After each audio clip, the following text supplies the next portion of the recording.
नमस्कार प्यारे बच्चों। हर घर पाठशाला में आपका एक बार फिर से स्वागत है बच्चों। मैं आज फिर आपके बीच लेकर आया हूँ कक्षा पांचवी के गणित विषय के chapter number 3 how many squares part 6 कितने वर्ग का छठवां भाग बच्चों। अब बच्चों इस आयत को ध्यान से देखो। इस आकृति में कितने वर्ग हैं? 20 वर्ग हैं। तो इसका क्षेत्रफल कितना हुआ बच्चों? 20 वर्ग सेंटीमीटर। तो बच्चों आपको करना क्या है? इस आयत को दो बराबर त्रिभुजों में बांटना है और हर एक त्रिभुज का क्षेत्रफल ज्ञात करना है। तो बच्चों इसे हम कुछ इस तरीके से करेंगे। ये 20 वर्गों वाली आयत और ये मैंने यहाँ पर एक समकोण त्रिभुज यहाँ पर बना दी। मैंने किया क्या कि जो इस आकृति के ऊपर वाले 10 वर्ग थे उसके बिल्कुल बीच में से पांचवें के बिल्कुल बीच में से एक कर्ण को खींचा और बाकी सभी दोनों साइडों को मैंने मिलाया तो मेरे पास एक समकोण बना, एक समकोण त्रिभुज बना बिल्कुल ऐसे जैसा मैंने आपको दिखाया। अब बच्चों ये इसका क्षेत्रफल है जो इसने स्थान घेरा और बच्चों मैंने इसे वर्टिकली ऊपर से नीचे मिला लिया ताकि अगर मुझे गिनना भी हो तो मैं इसका क्षेत्रफल गिनकर भी ज्ञात कर लूं। ये बच्चों horizontal line side to side. अब बच्चों आपको पता लग गया ना कि ये बिल्कुल दो बराबर क्या है? समकोण त्रिभुज हैं। तो बच्चों बड़ी आयत का क्षेत्रफल 20 वर्ग सेंटीमीटर है। तो दो बराबर समकोण त्रिभुजों का क्षेत्रफल कितना होगा? 20 का आधा बराबर है 10 वर्ग सेंटीमीटर। जैसा आपने आपसे प्रश्न में पूछा है वैसे ही मैंने इन दोनों का इकट्ठा लिख दिया और लिखा कुछ इस तरीके से कि दो बराबर समकोण समकोण त्रिभुजों का क्षेत्रफल। ठीक है बच्चों। इसी तरीके से बच्चों अब आप इस प्रश्न को ध्यान से देखें। अब आप एक सीधी रेखा खींचकर इस आयत को दो बराबर आयतों में बांटोगे। जो ये 20 वर्ग वाली आयत है इसको आप दो वर्गों में बांटोगे और आयतों का क्षेत्रफल ज्ञात करोगे। तो हम इसे कैसे करेंगे? ये 20 वर्गों वाली आयत और बिल्कुल ऐसे मैंने इसे अलग कर दिया। आप एक ही लाइन बीच में से अगर ड्रॉ करेंगे तब भी ये आधा हो जाएगा, लेकिन मैंने इसके चारों ओर इसे ड्रॉ किया ताकि जो कंसेप्ट है, जो अवधारणा है वो आप आसानी से उसे समझें। और बच्चों मैंने इसे मिला भी लिया वर्टिकली ताकि इन्हें गिनने में कोई परेशानी ना हो। अब ये तो बच्चों जो मैंने नीले वाला यहाँ पर आयत बनाई उसका क्षेत्रफल तो साफ साफ गिनने से पता लग रहा है कि वो 10 वर्ग सेंटीमीटर है।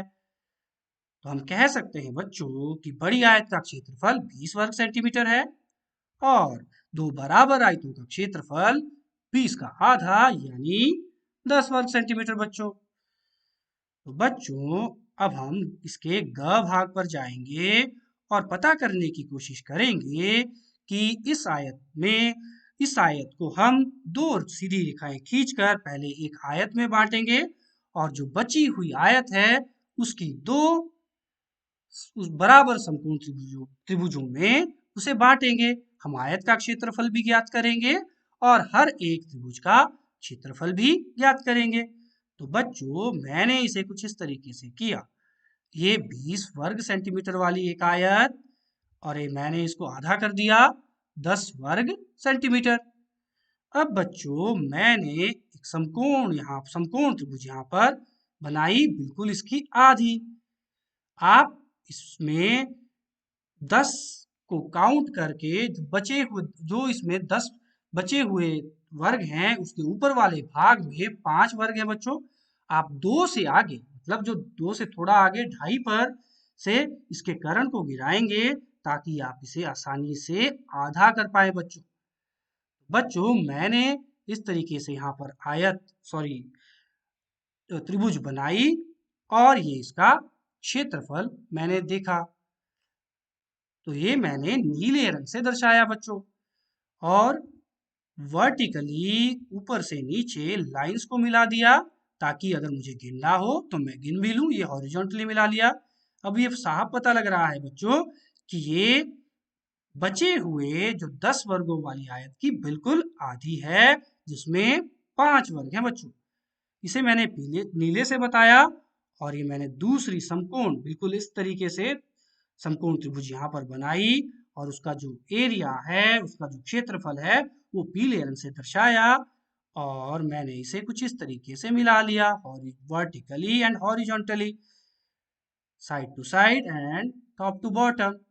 तो बच्चों, मैंने पीली आकृति का क्षेत्रफल भी यहाँ पर आसानी से ज्ञात कर लिया, जो बिल्कुल इसके आधा है बच्चों, यानी 10 का आधा 5।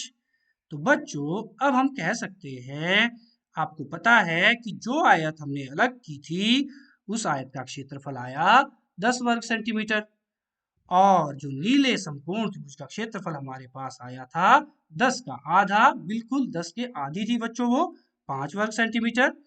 और पीले समकोण त्रिभुज का क्षेत्रफल भी मैंने निकाला था 10/2, यानी 5 वर्ग सेंटीमीटर। पूरे वर्ग 10 थे बच्चों, वो 10 का बिल्कुल आधा था, तो 10 का आधा यानी 5। बच्चों, अब आप इस ग्रिड को ध्यान से देखो। अब आपको इस ग्रिड पर अलग अलग आकृतियों को ड्रॉ करना है। 3 आपके पास पहले से बनाकर दी हुई है बच्चों। अब बच्चों, मैं चौथी आकृति कुछ इस तरीके से बनाऊंगा।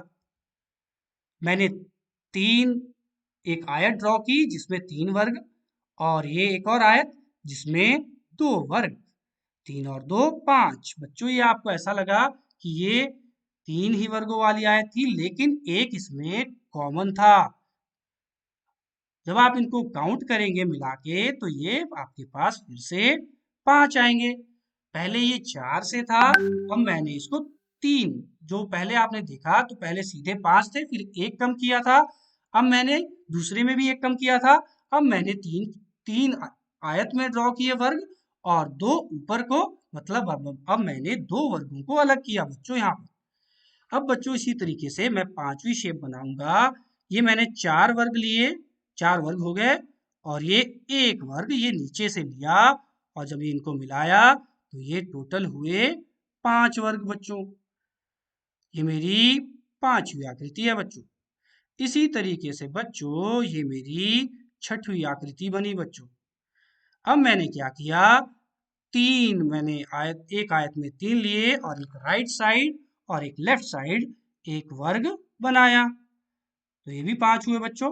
अब बच्चों, इसमें जब दूसरे में 6वीं आकृति मैंने बनाई, तो मैंने तीन ही वर्गों वाली एक आकृति ली, और बाकी जो लेफ्ट साइड नीचे था उसे ऊपर कर दिया, और राइट साइड वैसे ही रहने दिया। तो ये भी आपके पास कितने वर्ग हो गए, 5 वर्ग।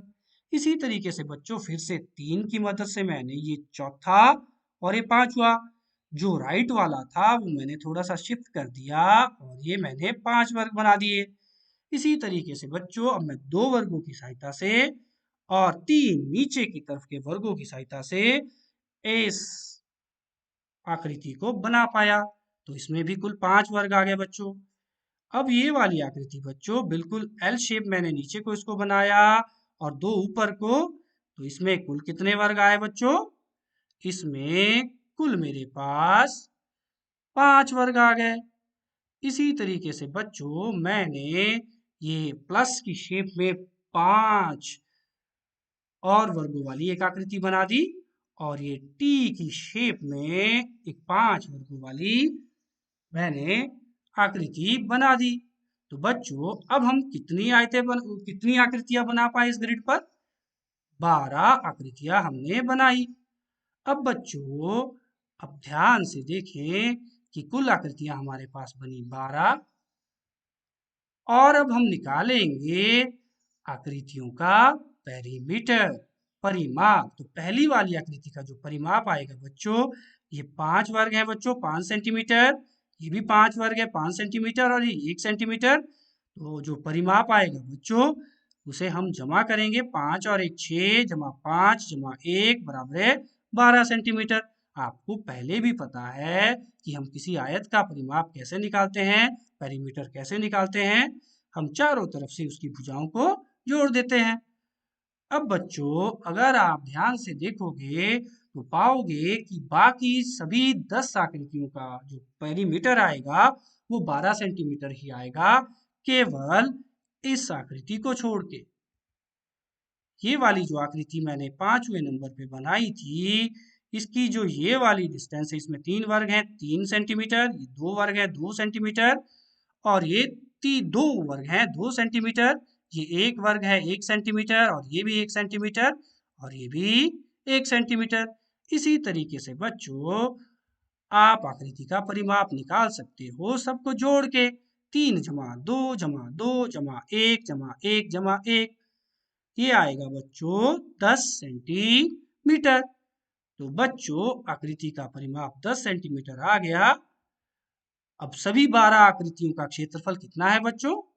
आपको पता है 5 वर्ग सेंटीमीटर, क्योंकि हमने 5 ही वर्गों की सहायता से सारी आकृतियों को बनाया है बच्चों। Thank you.